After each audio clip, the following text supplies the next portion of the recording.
पुन्हा एक वेळा सांगते की मताधिक्य मिळालं हे खरं, मतदारांचे आभार, पण ज्या शीर्षस्थ माझ्या नेतृत्वाने माझ्यावर जबाबदारी टाकली, विश्वास टाकला, त्या सर्वांचे पुन्हा एक वार माननीय गडकरी साहेब, फडणवीस साहेब, बावनकुळे साहेब, आमचे अध्यक्ष, आमचे सर्व सन्माननीय आमदार आणि ज्यांच्यासोबत मी आता सदनात ज्यांच्या मार्गदर्शनात काम करणार आहे ते माननीय सत्तापक्ष नेते, सर्वांचे मनापासून आभार मानते।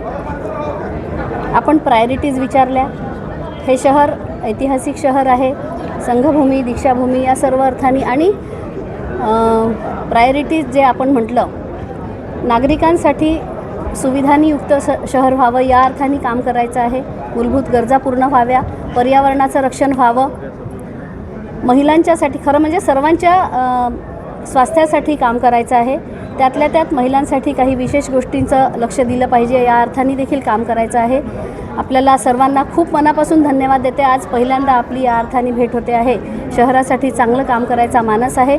निश्चित आपल्या सगळ्यांचं सहकार्य लाभणार आहे आणि परत आपल्या सर्वांच्या आणि शहराच्या ज्या सूचना येतील आणि भारतीय जनता पक्षाचा जो अजेंडा असेल त्या अर्थाने नागपूर शहर चांगलं सुंदर करण्याचं काम करणार। एक प्रश्न असा आहे मॅडम, चॅलेंजेस खूप आहे तुमच्यापुढं, नागपूर शहर उकलून ठेवलं आहे असा एक आरोप विरोधकांच्या वतीने केला जातो। विकास कामं सुरू आहे मोठ्या प्रमाणामध्ये, त्यामुळे काही ठिकाणी बोर्ड्स लावणं असतील, बॅरिगेड्स लावणं असतील, लोकांचे काही ॲक्सिडेंट्स होत आहेत, तर नागपूर शहरात विकास कामं जी सुरू आहेत त्या अनुषंगानं महापौर म्हणून तुमची काय प्रायोरिटी असणार? आपणच सांगितलं आहे की विकास कामं खूप सुरू आहे आणि म्हणून काही गैरव्यवस्था होते आहे, पण विकास कामाचा तो एक भाग आहे। निश्चितपणे विकास काम सुरू असल्यामुळे जी असेल गैरव्यवस्था ती निश्चितपणे त्याच्यासाठी ज्या त्रास होणार नाही नागरिकांना यासाठी पूर्वतयारीच्या दृष्टीने ज्या गोष्टी करता येईल, जसं तुम्ही म्हटलं की बॅरिगेड्स लावता येतील का किंवा रस्ते बदलवून जाता येतील का, या सगळ्या गोष्टींचा निश्चितपणे विचार करणार आहे। चॅलेंजेस खूप आहे, पण विकास करताना होणाऱ्या अडचणींच्या सोबत समोर जाऊन पुन्हा विकास गतीने समोर न्यायचा आहे, हे तितकंच खरं आहे। नागपूर महानगरपालिकेच्या शाळेसंदर्भात मोठा प्रश्न आहे। नागपूर महानगरपालिकेची शाळा जी आहे त्याची दर्जा खालावलेला आहे। आपले सरकार होती 15 वर्ष पहिले, आता परत आपली सरकार आहे, राज्य सरकार आपलं आहे। महानगरपालिकेची शाळा दिवसेंदिवस खराब होत चालली आहे। CBSE पॅटर्न आपण करू शकता का, कराल का? आपल्या गावामध्ये काही होणार आहे का? गरिबांच्या मुलांना काही भेटणार आहे?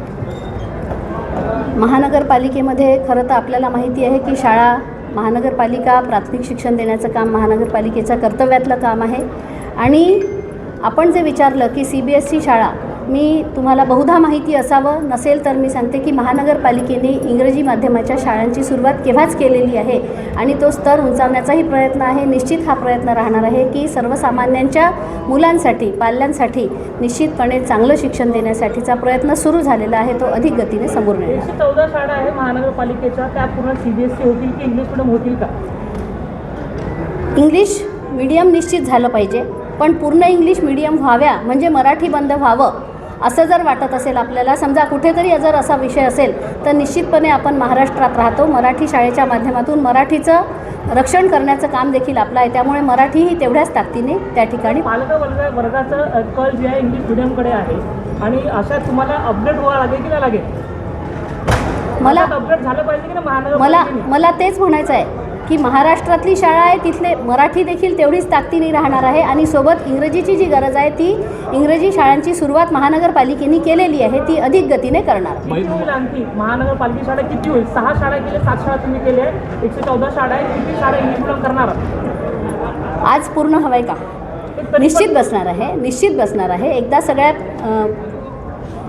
प्रशासनासोबत बसू द्या, किती शाळा आहे, किती मुलं आहेत हे म्हणजे माहिती आहे, तरीसुद्धा एकदा बसून नीट अभ्यास केल्याच्या नंतर जास्तीत जास्त ठिकाणी किंबहुना होत असेल तर सर्व ठिकाणी शहरातील मुलं चांगल्या प्रकारचं इंग्रजी शिकतील, बोलतील, वाचतील हा प्रयत्न नक्की। महिला आयोगावरही आपण होतात, महिलांच्या प्रश्नांसंदर्भात काही ठिकाणी लाईट्स नाही आहे, स्वच्छतागृहांचा प्रश्न आहे, बसेसमध्ये ज्या पद्धतीनं महिलांना त्रास सहन करावा लागतो, या संदर्भात महिला आयोग तुम्ही खूप ठिकाणी फिरलात, खूप केसेस स्टडी केलेले आहात, त्यामुळे महिला आयोगाचा अनुभव तुम्हाला महापौर म्हणून महिलांचे प्रश्न दूर करण्यासाठी कसा काम येणार आहे आणि प्रायोरिटीज काय असणार आहे? आपण म्हटलं ते खरं असलं तरीसुद्धा एक आपल्याला सगळ्यांना माहिती आहे की भारतीय जनता पक्षाने नेहमीच महिलांचा सन्मान केला आहे। महिलांच्यासाठीच्या योजना जेवढ्या भारतीय जनता पक्षाच्या काळात आल्या तेवढ्या कदाचित यापूर्वी आल्या असतील.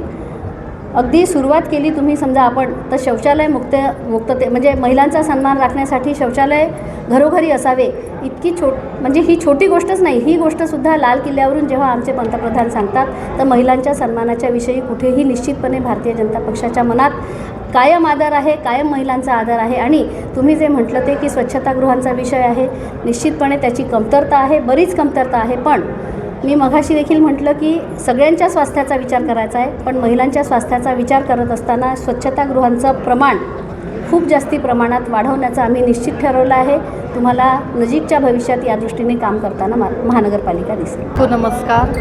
पार्टी ने जिस तरह विश्वास दिखाया उसी तरह पार्टी का शीर्ष नेतृत्व माननीय गडकरी साहब, माननीय देवेंद्र जी फडणवीस साहब, हमारे यहाँ के पालक मंत्री माननीय चंद्रशेखर जी बावनकुळे साहब, हमारे अध्यक्ष माननीय दयाशंकर जी तिवारी, सभी आमदार माननीय प्रवीण जी दटके, मोहन भाव मते, कृष्णा जी खोपड़े, इन सभी का मैं तहे दिल से आभार मानती हूँ. और नागपुर में जो भी मूलभूत सुविधाएं नागरिकों को देना जो अनिवार्य है उसे मैं देने की पूरी तरह कोशिश करूँगी. घ्या इकडे जावा टीव्ही